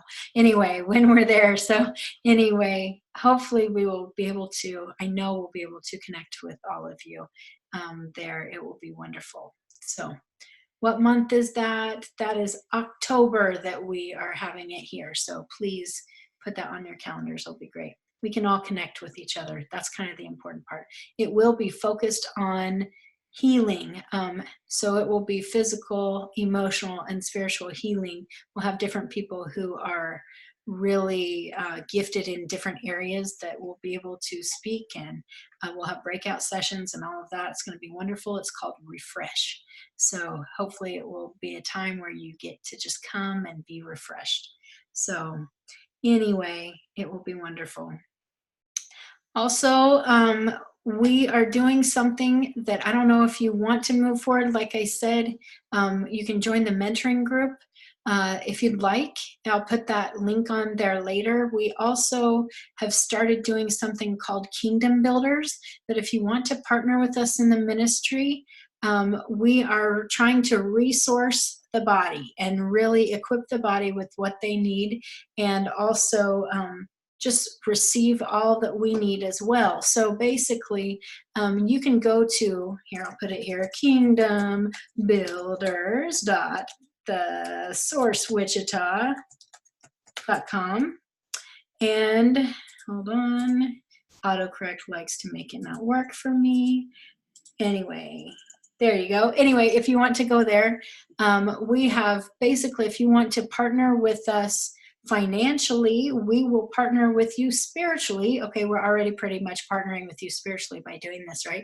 But we do stuff like weekly newsletters, podcasts, meetings. Like if you guys need specific help on stuff, I have, my sister is Kim. Many of you have met her. Some of you have not. She's amazing. Okay, Aaron Michael will say yes, she's amazing. But anyway, we do all of this together with the Kingdom Builders, and so it will be the people from the source who are helping, but you can have meetings with us and get some more one-on-one kind of attention. I guess it would technically be two-on-one, but anyway, there's all sorts of other stuff about, we send out physical resources. Anytime we have a new resource that comes out, we send it to our Kingdom Builders, stuff like that. So go to that site if you want to.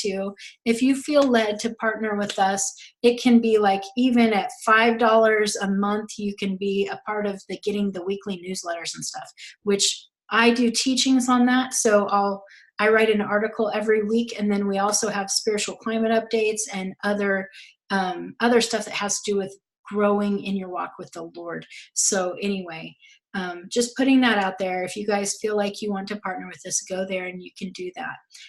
So anyway, I love you all. I hope you've been blessed. Like I said, we're going to restart the intro class the first week of March. So if you have other people you know who really would want to be a part, feel free to invite them. If you feel like you need to go through it again, some people have that.